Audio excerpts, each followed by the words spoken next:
Hello friends, welcome to CodeChef. This is Suraj, and in this video let's discuss this problem equalizing numbers from August lunchtime 2022.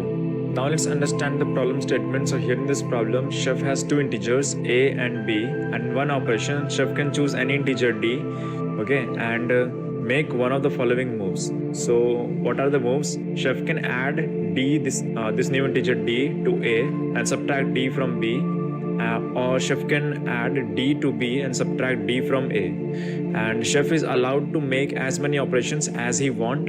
Can we make a and b equal? So the question is, given the value of a and b, and we can choose any integer d, and we can move that value from a to b or b to a, and our target is to find if we can make the values of this integer a and b equal.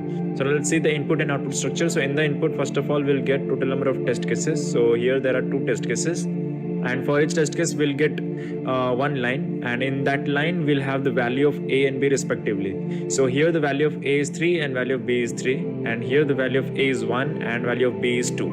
And in the output, for each and every test case, we just need to print if it is possible to make both a and b equal. If it is possible, then we'll print yes, otherwise we'll print no.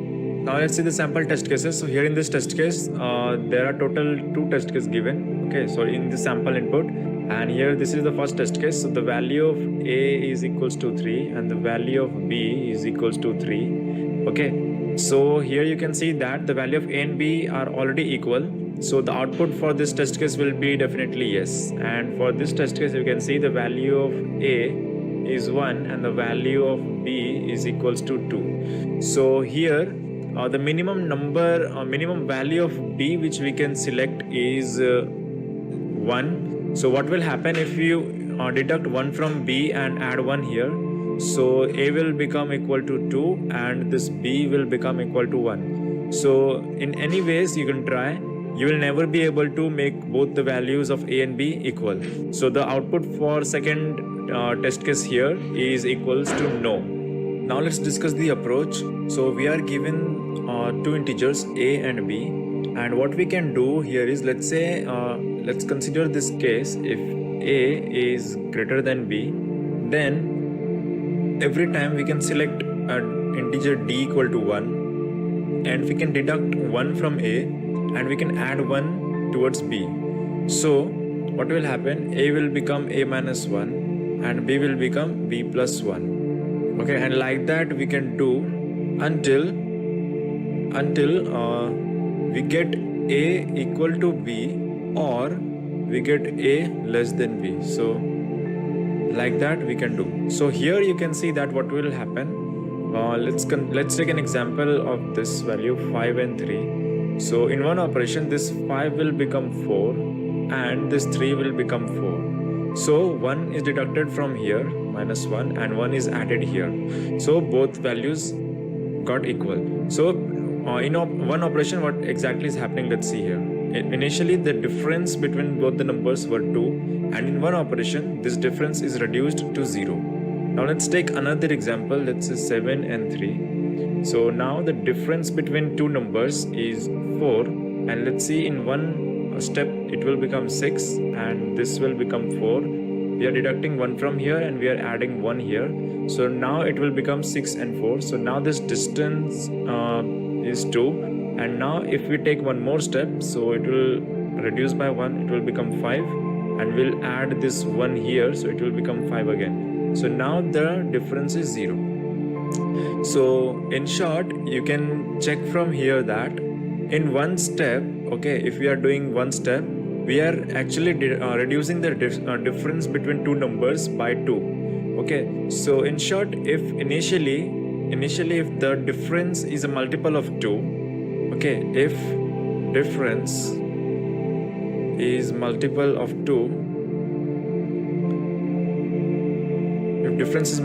2, then we can say that we can make both the numbers equal. Otherwise, we cannot make both the numbers equal. So difference will be multiple of 2. A minus b is sum 2x, right?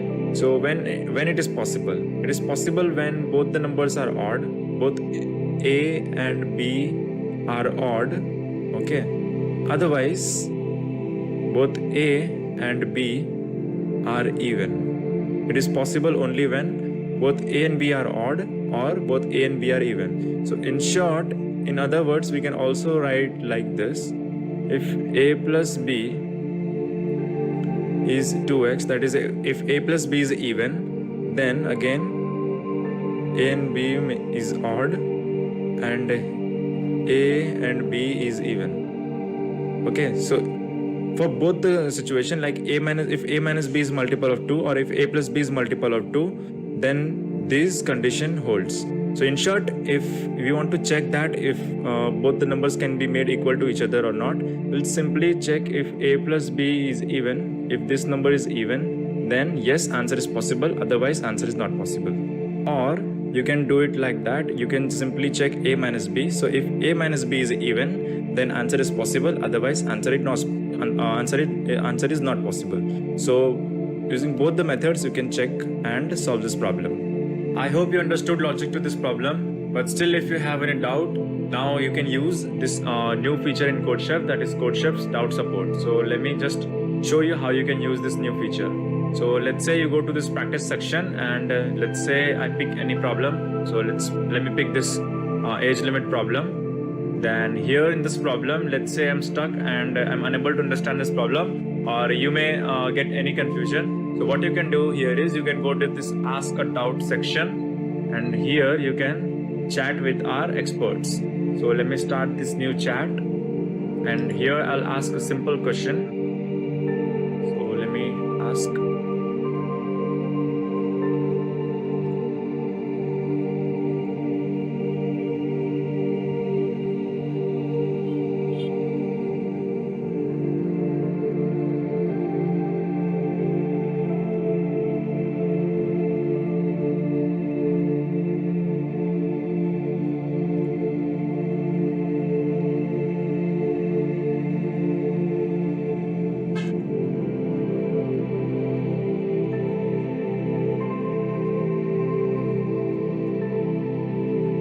So here you can see that my doubt is answered, and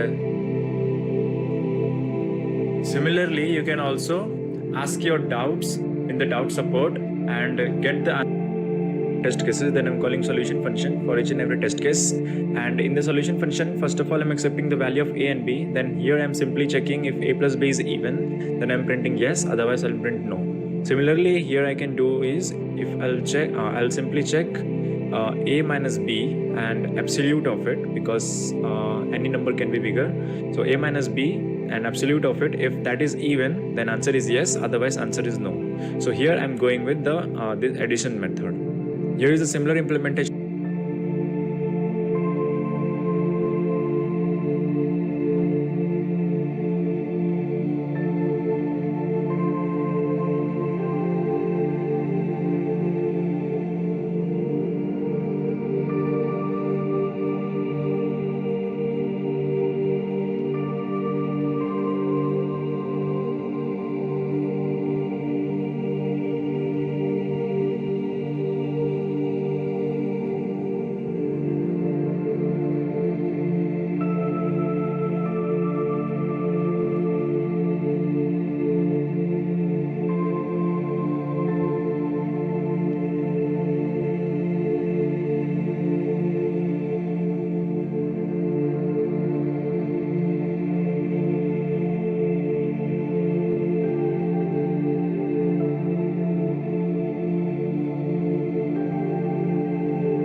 Also, we do upload tons of competitive programming content on our channel. If you haven't subscribed to our channel, then please do so. Quickly coming on to the problem statement of the question. People in Sheffland have three different eye colors, namely brown, blue, and green. Green is the rarest of the eye colors, whereas brown is the most common one. So the question is that people in Sheffland would have three different possibilities for their eye color. Right, the possibilities are brown, blue, and green, where brown is the most common one, and after brown it's blue, and the green it is the least common one, right, out of the three. The eye color of the child of two people is most likely to be the most common eye color between them.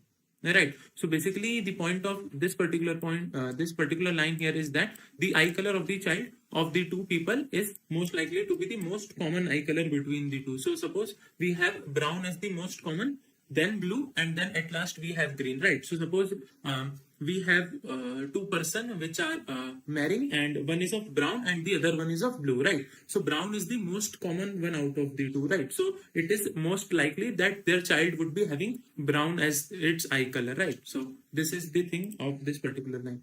We are given two characters denoting the eye colors of two people in Sheffland. The character R denotes brown, the brown color, B denotes blue color, and G denotes green color, right? And determine the most likely eye color of their child, and we need to print the most likely eye color of the child, and this is the concept by which we need to calculate that out of the two parents, the one having most common eye color would be the eye color of their child, right? And the most common eye color, it is represented by brown, then blue, and then green, right? So the order is R would be the most common one, followed by B, and then at last we have G. So let us see the sample test cases of our problem. In the problem statement, we have seen that the order of most likely color is in the form of R, B, and then followed by G. R is a representation of brown, B is for blue, and then at last G, it is for green, right?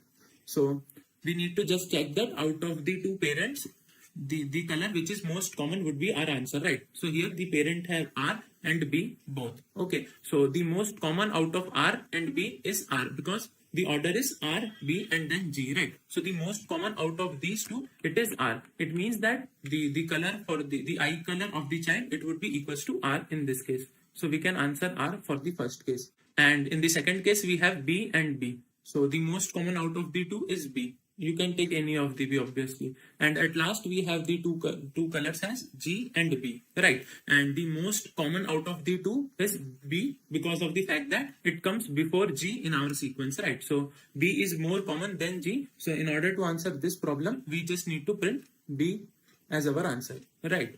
Now you may have guessed the way in order to calculate the answer, right? So the obvious answer here is that suppose your R is present, right? So if your R is present in parents, right? So out of the two parents, suppose at least one of them has a R, right? So obviously in that particular case, the answer should be R because it is the most common one, right? Now let us come on to other cases where B is present. Obviously you have already checked that R should not be present, right? So if R is not present, then we are considering the case that suppose B is present, right? So in that particular case, at least one of your parent is having B as their eye color, right? And R is not present. So it does not matter your other parent has B or G, right? Your answer of the eye color, it would be B only because it is the most common one. And at last, suppose R and B both are not present, then the answer has to be G, where if G is present in the parent. And these conditions are to be checked in this particular order only because R is the most common one, right? So if R is present, then it does not matter that you would be checking B or G. You just need to answer R as your answer. Similarly, if R is not present, then the most likely among the rest of the members, which are B and G, is B. So you would be checking for B only. And obviously at last we are just remaining with G. So this is the most obvious answer and the constructive one, that you just do what the question has to say. Now, for this particular question, there is another great solution to it, which is that you would check that how many different inputs you can have, right? So let us see how many different inputs we can have. So for the parent one, you could have three different possibility of the eye color, which are R, B, and G. and for the parent 2 as well, you can have three different possibilities of the color, which are R, B, and G. So in total, the maximum amount of different inputs you can have, it is equals to 9, right? Which comes on by calculation of 3 times 3. So the different input possible are just 9 only. So we can also pre-compute the answer for all of the 9 cases and then just report it. So let me write all of the cases possible.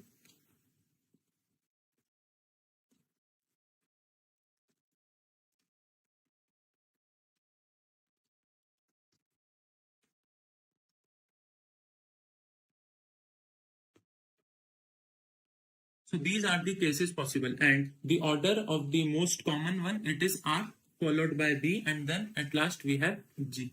So the most common out of these two R has to be R. So we have the child color as R, and out of R and D, the most common is R because it comes first. You have to the pre-compute verify your, and then the also we have answer for this where R B, right? So answer of the case present, then answer has to be obviously G. So the idea is that we would be taking the input and splitting on the basis of the space we have. So you would be having the code won't obviously and and you could just check for all of the cases. And we have already framed the cases here that if these are the cases, then answer has to be R. And if the cases are out of these, then the answer has to be B. And if the cases of G, then the answer has to be G. This completes our coding part as well.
दोहोऱ्याएको होइन त्यही बेला हतार हतार भयो आज सो त्यही बेला आज चाहिँ हामी बेमा जान आँटेको अनि त्यही हो अलिसालिन मेकअप गरिरहेको छ मैले चाहिँ मुखै राम्ररी धोएको थिएन अहिले भर्खर दोहोऱ्याएको होइन त्यही बेला हतार हतार भयो आज हेलो भन्दै ल त्यही हो ल है त फुल ब्लग भोलि आउँछ युट्युबमा हेर्नु होला है त 2 बजी जानुपर्ने 3:45 भइसकेको छ ल बाई सो त्यही बेला आज चाहिँ हामी बेमा जान आँटेको अनि त्यही हो अलिसालिन मेकअप गरिरहेको छ मैले चाहिँ मुखै राम्ररी धोएको थिएन अहिले भर्खर दोहोऱ्याएको होइन त्यही बेला हतार हतार भयो आज हेलो भन्दै ल त्यही हो ल है त फुल ब्लग भोलि आउँछ युट्युबमा हेर्नु होला है त 2 बजी जानुपर्ने 3:45 भइसकेको छ ल बाई सो त्यही बेला आज चाहिँ हामी बेमा जान आँटेको अनि त्यही हो अलिसालिन मेकअप गरिरहेको छ मैले चाहिँ मुखै राम्ररी धोएको थिएन अहिले भर्खर दोहोऱ्याएको होइन त्यही बेला हतार हतार भयो आज हेलो भन्दै ल त्यही हो ल है त फुल ब्लग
भोलि आउँछ युट्युबमा हेर्नु होला है।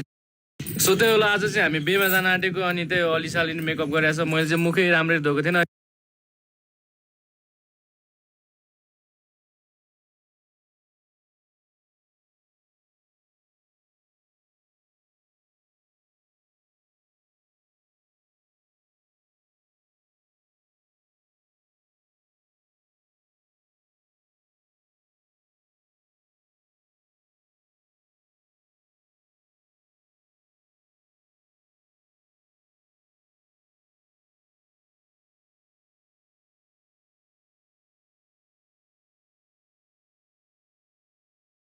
I have Irish. I grew up here, I live here, I'm born here, so I'm basically Thai, but I'm just half Irish. Speak Thai? Yeah, I can speak Thai. Sorry, many people.